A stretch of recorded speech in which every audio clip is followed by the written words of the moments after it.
सर्वप्रथम अपनी दादा की विरासत को एक हाथ से और दूसरे हाथ से तथागत बुद्ध के शिक्षा के साम्राज्य को पूरी दुनिया में बिखेरने वाले शेरे विश्वविद्यालय सम्राट अशोक महान को नमन करता हूँ और उनके जन्मोत्सव पे आप सभी को हार्दिक बधाई, पूरे देश को हार्दिक बधाई। आज कानपुर की धरती पर यह कार्यक्रम हो रहा है और मुझे आमंत्रित किया संचालक महोदय ने 2 लाइनों से, तो इस पूरे आयोजन समिति को एक साथ मैं 2 लाइनों से उनका इस्तेमाल करता हूं कि आज किसी ने फिर है ठाना, आज किसी ने फिर है ठाना, समय लिख रहा एक कहानी, आज किसी ने फिर है ठाना, समय लिख रहा एक कहानी, उसकी है पहचान पुरानी, भारत को देगा नई जवानी, उसकी है पहचान पुरानी। ये क्रांतिकारी टीम है कानपुर की जिसकी पहचान पुरानी है और फिर से भारत को जवानी देगी। इस संकल्प के साथ यहाँ जो लोग काम कर रहे हैं उनको इस टीम को बधाई। इस मंच पर मंचा से आज की गरिमामयी जिनकी उपस्थिति में हम लोग कार्यक्रम संचालित कर रहे हैं, मुख्यमंत्री महोदय माननीय लालमाड़ी मौर्य, उप निदेशक पिछड़ा वर्ग कल्याण विभाग कानपुर मंडल,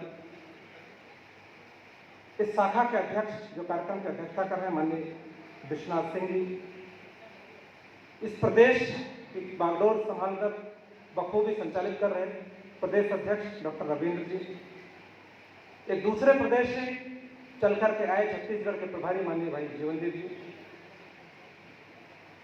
विशिष्ट अतिथि के रूप में सीएल मौर्य साहब, सर्वेश कुशवाहा जी और मातृ शक्ति के रूप में डॉक्टर सोनाली मौर्य। आप सभी अतिथियों का पूज्य भिक्षु संघ से एक भिक्षु हमारे बीच उनके उपस्थित हैं, उनको सादर अभिवादन करते हुए आप सभी का आभार व्यक्त करता हूँ। हमारे सम्मुख बैठे प्रबुद्ध लोग, प्यारे बच्चों, माताओं, बहनों, आज हम लोग अशोकाष्टमी मना रहे हैं और हमारे पूर्व के अतिथियों ने जो निर्देश दिया, जो उन्होंने मार्गदर्शन किया, जो विषय बिंदु है मैं उसी से जोड़ते हुए इतिहास बनाने की बात आई, अपनी बात को रखने का प्रयास करूंगा कि जो ये नौजवान हैं, ये जो उमस पैदा कर रहे हैं सम्राट अशोक क्लब के, मेरा ऐसा मत है कि एक दिन बारिश जरूर हो।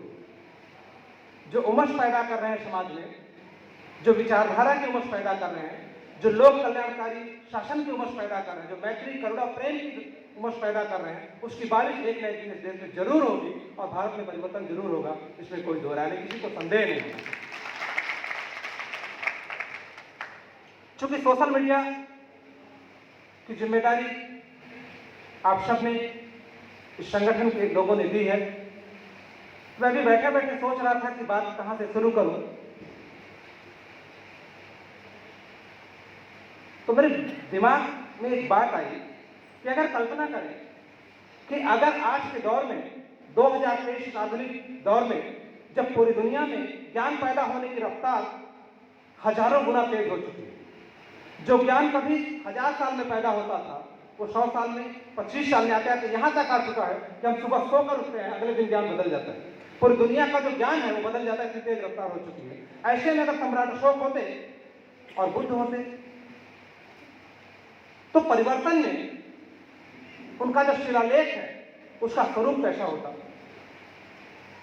तो कल्पना करें कि सम्राट अशोक महान अपने दादा का हाथ पकड़ के राजधानी घूमने गए। आज की राजधानी दिल्ली है, वैसे मगध की राजधानी पाटलिपुत्र थी। और बालक सम्राट अपने दादा से सवाल करते हैं, बहुत महत्वपूर्ण बात मैं आपसे कह रहा हूं आज के परिवेश में, कि दादाजी ये जो किला है, आपने जो किला बनवाया है, जो लाल किला आप समझ सकते हैं उसको उदाहरण के तौर पे, इसमें जो जगह जगह सुराग है इसका क्या मतलब है। तो दादा पोते को उत्तर देते हैं कि यहाँ से जो रक्षक है वो बाहरी जब आक्रमण होता है तो उनसे सुरक्षा की जाती है। इसकी चारों तरफ जो खाई खुदवाई गई है, बाहरी सेना का अटैक हो तो सेना हमारे किले के अंदर ना आ सके, इसलिए ये खाई खुदवाई गई है। तो बालक अशोक मुस्कुराकर दादा से सवाल करता है कि दादाजी अब तो अटैक फाइटर जेट से हो रहा है, परमाणु बम से हो रहा है, आपके किले का काम तो खत्म हो गया। तो अशोक सोचना यहां से शुरू करते थे और इसकी फिर से जरूरत है। मेरा कहने का आशय है कि चंद्रगुप्त और अशोक को खोजने की जरूरत नहीं है, बल्कि चंद्रगुप्त और अशोक अपने बीच अपने बच्चों के रूप में पैदा करने की जरूरत है, और वो सोच यहां से पैदा होती है कि अगर अपने बच्चों को आप अशोक नहीं बनाएंगे, अपने बच्चों को आप चंद्रगुप्त नहीं बनाएंगे, तो ढूंढने से अशोक और चंद्रगुप्त और बुद्ध मिलने वाले नहीं है।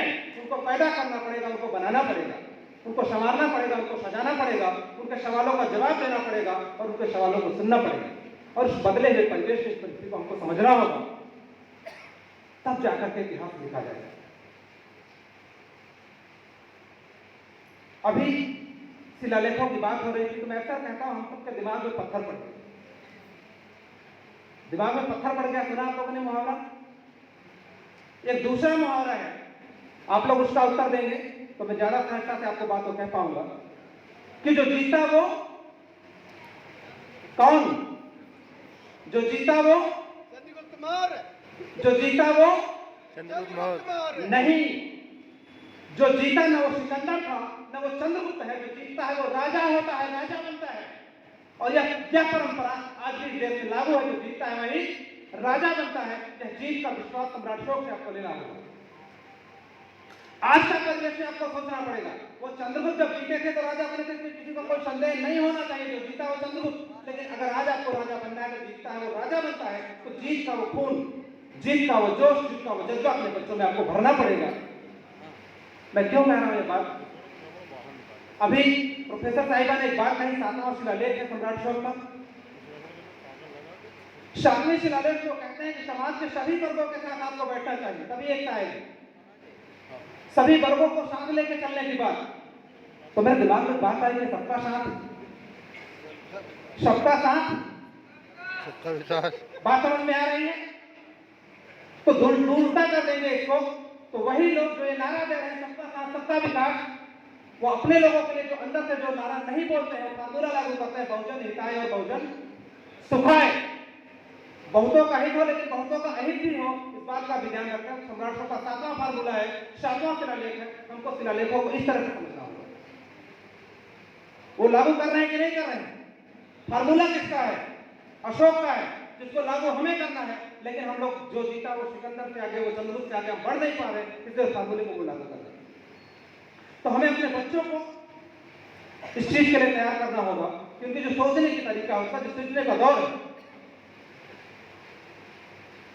एक और उदाहरण से आप समझ सकते हैं, जब चंद्रगुप्त का शासन था तो मगध की धरती से लेकर के तक्षशिला विद्यालय तक उन्होंने राजपथ का निर्माण कराया था, जिसे हम लोग ग्रैंड ट्रंक रोड बोलते हैं। अगर आज अशोक होंगे तो उनका क्या सवाल होगा? हालांकि सरकारें आज भी बना रही हैं, राजपथ आज भी बना रहे हैं, लेकिन अगर आप आगे 15 साल सोचे, चूंकि सम्राट अशोक अपने समय से हजारों साल आगे सोच रखते थे, तब वो शिलालेखों का निर्माण करा है।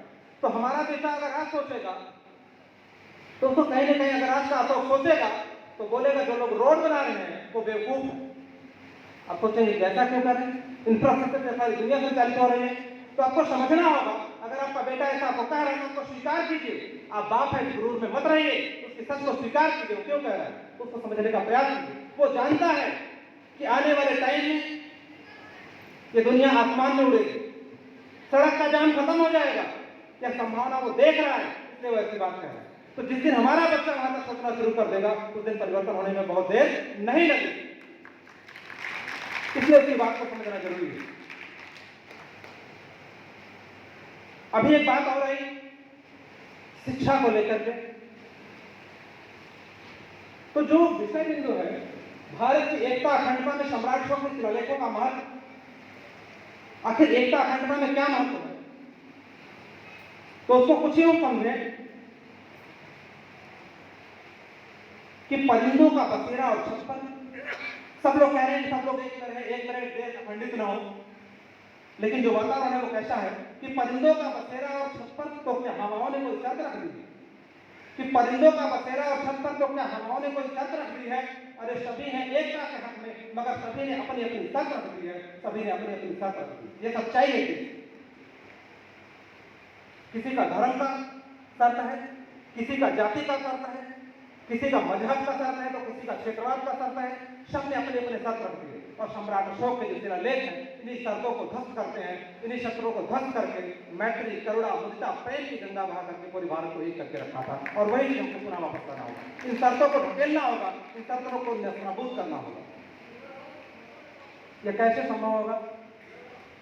जब हम लोग अशोक के जीवन को खंगालते हैं तो मिलता है कि कोई अशोक रातों रात पैदा नहीं होता और न फिर से कोई अशोक का रातों रात पैदा होगा, बल्कि उसके लिए वातावरण पैदा करना पड़ेगा। और यह वातावरण तथागत बुद्ध की शिक्षा के माध्यम से ही संभव है। क्योंकि जब आप ध्यान से देखेंगे सम्राट अशोक ने शिलालेख जो लिखवाए हैं उसमें बुद्ध विहारों की बड़ी भूमिका रही। सम्राट अशोक का सबसे प्रिय जो जगह थी वो राजमहल नहीं है। सम्राट अशोक का जो सबसे प्रिय स्थान था वो बुद्ध विहार थे, महाविहार थे। क्यों? क्योंकि सम्राट अशोक को मालूम था कि अगर दुनिया में बदलाव लाना है, दुनिया को बदलाव के रास्ते पे ले जाना है, तो सिर्फ और सिर्फ एक हथियार है जो शिक्षा है। और इसी हथियार से आपका कत्ल हुआ, इसी हथियार से समाज को गुमराह किया गया। मैं ऐसा क्यों कह रहा हूँ? सर ने एनईपी 2020 की बात की, शिक्षा प्रणाली की बात की। तो जब आप ध्यान से देखेंगे तो भारत का जो शिक्षा है उसकी जो पूरी प्रणाली है उसको अगर समराइज करें, इस समय देश में 15 लाख स्कूल है। आप सभी आंकड़ा देख सकते हैं, कोई नई बात मैं नहीं कह रहा हूँ। 92 लाख टीचर हैं और करीब 25 करोड़ इस देश में विद्यार्थी छात्र हैं जो स्कूली शिक्षा में, हायर एजुकेशन को छोड़कर। इनकी जो गुणवत्ता है अगर उसको अपनी भाषा में समझे तो भारत का जो दुनिया में वैश्विक रैंकिंग आती है एजुकेशन का, उसको देख के आप समझ सकते हैं कि हम कहाँ खड़े हैं। 200-300 विश्वविद्यालयों के नीचे हम एग्जिस्ट करते हैं। इससे ये पता लगता है कि हमारे शिक्षा का जो बुनियादी स्वरूप है उसको नेस्तनाबूद किया जा चुका है, वो ध्वस्त किया जा चुका है, वो पूरा का पूरा जो तंत्र है वो ध्वस्त किया जा चुका है। इसका मतलब हमें अपने घर से शुरुआत करना पड़ेगा और जो शिक्षा का स्वरूप है उसको निर्धारित करना पड़ेगा। हमारे शिक्षा के स्वरूप में सर अभी बात कर रहे थे कि पाठ्यक्रम में लागू होना चाहिए। सर आपको जान के आश्चर्य होगा कि जो पाठ्यक्रम इस देश में पढ़ाया जा रहा है उससे भी बड़ा एक पाठ्यक्रम पढ़ाया जाता है जिसका सर्टिफिकेट नहीं मिलता, उसे उसी से चल रहा है। मैं गलत तो नहीं कह रहा हूं? जो देश चल रहा है वो पाठ्यक्रम पढ़ाया जाता है लेकिन उसका सर्टिफिकेट नहीं दिया जाता और उसी से देश चल रहा है। इसका मतलब इनफॉर्मल एजुकेशन सेक्टर को भी आपको देखना पड़ेगा कि नौकरी के लिए पढ़ करके पढ़ा करके बच्चों को आप इस देश को नहीं संभाल पाएंगे। इनफॉर्मल एजुकेशन सेक्टर को भी आपको देखना पड़ेगा, उतनी मेहनत आपको वहां भी करना पड़ेगा। यहाँ सिलेबस का निर्धारण करना पड़ेगा तो वहाँ इनफॉर्मल सेक्टर में आपको लोगों के बीच में जाना पड़ेगा, उनसे संवाद करना पड़ेगा, उनकी भावनाओं को समझना पड़ेगा, उनकी जरूरतों को देखना पड़ेगा और उनको आपको मोटिवेट करना पड़ेगा। मेरा कहने का सिर्फ आता यह है कि जो ज्योतिबा फुले का शिक्षा का स्वरूप है उसको समझिए। उस ज्योतिबा फुले की घटना और जो दूसरी घटना इस देश में घटती है सिर्फ 3 साल का अंतर है और पूरे देश का जो ट्रैक है वो बदल गया। 1873 में 1873 में ज्योतिबा फुले ने सत्यशोधक समाज बनाया और उन्होंने खाका खींचा कि हमारे देश की शिक्षा व्यवस्था इस दायरे में रहेगी, सत्य का अन्वेषण करने वाली शिक्षा होगी। उन्होंने ये नहीं कहा बुद्ध अशोक क्योंकि उसमें उतना प्रचलन में नहीं था, उनको जानकारी नहीं थी, होगी भी तो संभव उतना प्रचलन में नहीं थी। उन्होंने कहा कि हमारे देश की शिक्षा व्यवस्था इसी खाके में रहेगी। कुछ चालाक लोगों ने जिनको ये बात पसंद नहीं थी 1875 में दूसरी बात कही, आर्य समाज और ब्रह्म समाज। तो जो समाज ज्योतिबा फुले की दिशा में चल करके इस देश की कमान संभाल सकता था वो समाज वहीं का वहीं रह गया और वो सिर्फ 1875 के उस बदलाव ने पूरे के पूरे जो मैं इनफॉर्मल सेक्टर की बात कर रहा हूँ पूरे देश को बदल करके रख दिया और अपने अनुकूल वातावरण बना लिया। 1875 के घटना ने जो इनफॉर्मल एजुकेशन, ध्यान रखिएगा मैं इनफॉर्मल क्यों बार बार कह रहा हूँ क्योंकि इनफॉर्मल एजुकेशन उन्होंने खड़ा किया था। ज्योतिबा फुले ने फॉर्मल एजुकेशन क्रिएट किया था लेकिन इनफॉर्मल एजुकेशन फॉर्मल एजुकेशन से भारी पड़ गया और पूरे देश में दूसरा वातावरण पैदा हो गया। जैसा ज्योतिबा फुले चाहते थे, जैसा हम चाहते थे, जैसा है देश चाहता था संविधान लागू होने के बाद, वैसा वातावरण देश में नहीं रह गया। तो शिक्षा के स्वरूप के निर्धारण के लिए मैं आप सबसे आह्वान करता हूँ, इस दिशा में कुछ क्रांतिकारी साथियों के साथ हम लोग सम्राट से विचार कर रहे हैं, चिंतन कर रहे हैं, कार्य कर रहे हैं और आप सबका भी आह्वान करते हैं शामिल होइए, इस मुहिम में हिस्सा बनिए। आप जहाँ भी हैं जिस रूप में हैं उसमें योगदान दीजिए और निश्चित रूप से सारी चीजें होंगी आगे और भविष्य में ये सारी चीजें इस देश को जरूरत है, इससे करना हमारी जागरूकता भी है, हमारी मजबूरी भी है और इस देश की सबसे बड़ी जरूरत है। हम लोग बड़े भाई जीवनदीप जी को सुनेंगे, इसलिए मैं अपनी बातों को समेटते हुए आप सबका अभिवादन करते हुए अपनी लाइनों से दो बात को समाप्त करूंगा कि भारत का परिचय है तो चाहे वो अतीत रहा हो चाहे वर्तमान हो, अगर अशोक और बुद्ध को निकाल दीजिए तो भारत का कोई परिचय नहीं, दुनिया में और किसी का नाम लेकर भारत का परिचय नहीं दे सकते। तो भारत का परिचय है अशोक जो जाग उठा लाचार नहीं, भारत का परिचय है अशोक जो जाग उठा लाचार नहीं, जो किसी चुनौती के आगे कभी झुकने को तैयार नहीं। भारत का परिचय है अशोक जो जाग उठा लाचार नहीं, जो किसी चुनौती के आगे कभी झुकने को तैयार नहीं। वह उन्हें चुनौती देता है जो कहते उसमें ज्वार नहीं, वह उन्हें चुनौती देता है जो कहते उसमें ज्वार नहीं, और उनको सबक सिखाता है जिन्हें मानवता से प्यार नहीं, जिन्हें मानवता से प्यार नहीं, जिन्हें मानवता से प्यार नहीं। जय अशोक, जय बुद्ध, जय भारत। बहुत बहुत आभार। हमारी शिक्षा कैसी हो, हमारे बच्चों का लालन पालन कैसा हो, चंद्रगुप्त जैसा हो, सम्राट अशोक जैसा हो, इस पर आपने बड़ा ही मार्मिक एवं सारगर्भित वक्तव्य देकर सभी को अभिभूत किया। एक बार जोरदार तालियों से आपको सम्मान में जोरदार तालियां बजाएं। धम्म का सार हो, आप ही आधार हो, धम्म का सार हो, विषमता में समता का आईना हो। मिटती मानवता के बचाने के लिए आप ही कर्णधार हो। मैं याचना करूंगा कि ओकाश अहं भन्ते विषयानुकूलेन वक्तम